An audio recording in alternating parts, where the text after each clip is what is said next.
Бексұлтан Нұржекеұлы 1941 жылы 22 ақпанда Алматы облысы Панфилов ауданы Ақазық ауылында дүниеге келген. Орта мектепті бітіргеннен кейін Көктал қой совхозында жұмысшы болып істеп, 1965 жылы Қазақ мемлекеттік университетінің филология факультетін бітірген. Қатардағы мектеп мұғалімінен бастап Панфилов аудандық комсомол комитетінің бірінші хатшысы, Қазақстан Ленин комсомолы жастар одағының орталық комитетінің нұсқаушысы қызметін атқарған. 1972 жылы Жалын альманағы проза бөлімінің меңгерушісі, 1973-1976 жылдары Жұлдыз журналының бөлім меңгерушісі болды. 1976-1979 жылдары Жалын баспасы бас редакторының орынбасары, бас редакторы. 1989-1992 жылдары Парасат журналының бас редакторы. 1992 жылдан бері Жалын баспасының директоры. Қазақстанның баспа саласындағы ең білікті мамандарының бірі. Қаламгердің алғашқы повесі 1968 жылы Кінәлі махаббат деген атпен Жұлдыз журналында жарық көрді.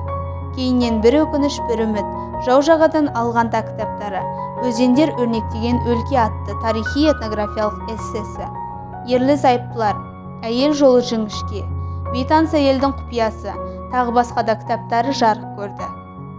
2003 жылы Ой ұшқын атты әңгімелер повестер жинағы, 2016 жылы Әй дүние романы, 2017 жылы 15 томдық шығармалар жинағы, 2018 жылы Өнер мен өмір, 2020 жылы Қазақ батырлары атты әңгімелер жинағы шықты.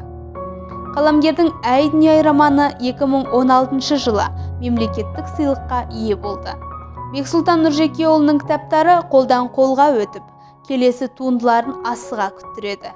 Қай шығармасы болсын, махаббат арқылы адамдар тағдырын, қоғамның сол кезеңдегі әлеуметтік жай күйін көрсететіндігімен ерекшеленеді. Негізгі махаббат өткен өмір шындығын дәл көрсетуді басты назарда ұстайды.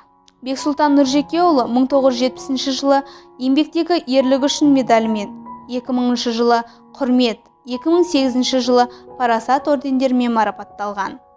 Алматы облысы Панфилов ауданының құрметті азаматы, Қазақстан Республикасы мемлекеттік сыйлығының лауреаты.